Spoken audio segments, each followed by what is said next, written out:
The second clinical presentation is neocortical epilepsy. MRI can detect the most common causes of neocortical epilepsy, including cortical malformations, indolent tumors, post-traumatic and post-ischemic lesions, as well as inflammatory infections. The recommended protocol for acquiring MRI in neocortical epilepsy is based on T1 and T2 weighted sequences covering the entire brain in at least 2 orthogonal planes. The smallest thickness available on the scanner should be used. It is not recommended to use gadolinium unless the details provided on non-contrast images are insufficient. Moreover, gadolinium is necessary if tumors or inflammatory lesions are suspected. Patients with focal epilepsy should undergo 3D FLAIR with slice thicknesses of less than 2 millimeters to allow the necessary image reformation in any plane and to more accurately characterize each structural lesion.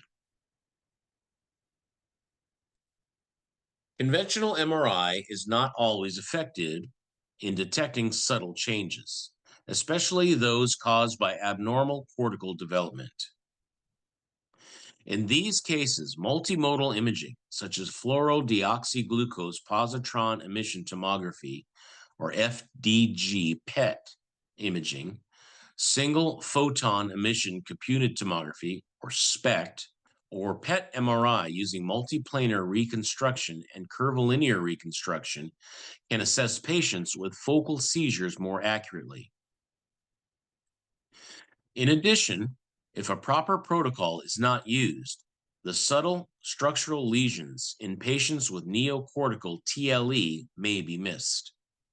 Even then, as mentioned earlier, MRI results should be correlated with semiology, EEG, and functional imaging data during evaluation. Although this MR protocol will produce an accurate diagnosis in most patients with cortical epilepsy, some patients have abnormal imaging. In most cases, the cause is uncertain. The most likely pathological substrates are cortical development disorders, mainly FCD. One way to improve the detection of these invisible lesions is to improve the signal-to-noise ratio and image contrast through post-processing techniques. Possible methods include the use of higher magnetic fields, such as 3T or higher, or surface coils with more channels, for example, using 32-channel coils instead of a typical 8-channel coil. We will now cover the third clinical presentation, focal cortical dysplasia. Patients with refractory epilepsy often have cortical malformations, especially focal cortical dysplasia, or FCD.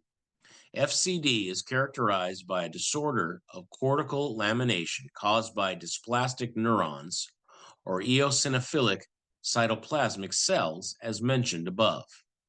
It may be captured on the T2 FLAIR sequences as a high signal intensity, indicating cortical thickening, focal atrophy, and rupture of the interface between gray and white matter.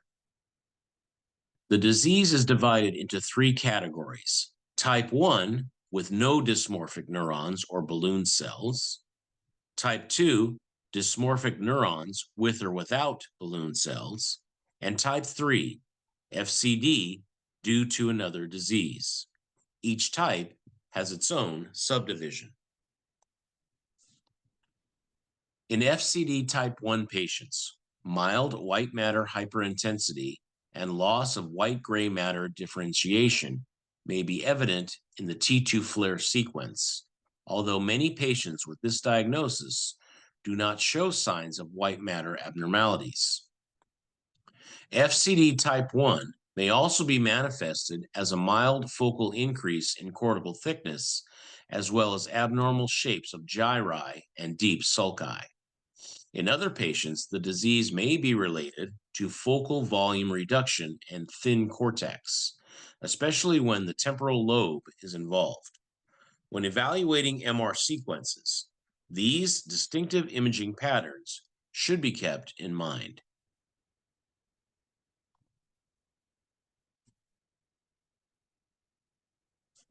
In contrast, FCD type 2 shows a series of morphological changes, including dysplastic lesions, easy to find on conventional MRI, and smaller structural abnormalities, such as small areas of cortical thickening, that are difficult to detect. The diagnosis may appear as a weak, hyperintense T2 signal in the subcortical and deep white matter. In cases of type 2A FCD with histopathological features of neuronal malformations without balloon cells, MR changes are usually subtle and do not show a hyperintense signal on the T2 flare sequence.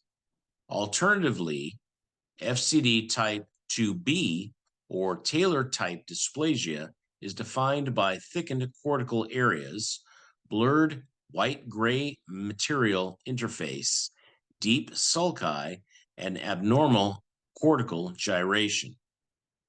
On MRI, the main distinguishing feature is the hyperintense T2 flare signal in the subcortical white matter and the unique wedge shape that extends to the ipsilateral ventricle ependymal surface.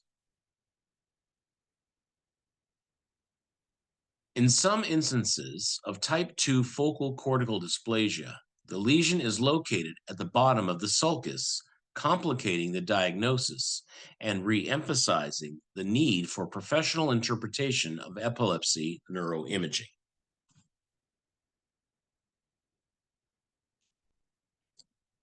Finally, we will discuss malformations of cortical development.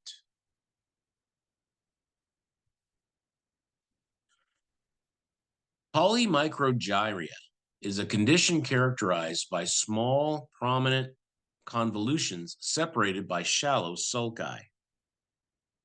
Many patients with this disease do not have epilepsy.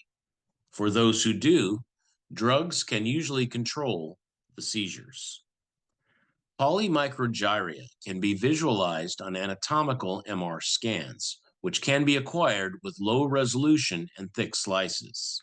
It manifests as an abnormal distribution of cortical neurons that cause small gyri, which present as a thickened cortex.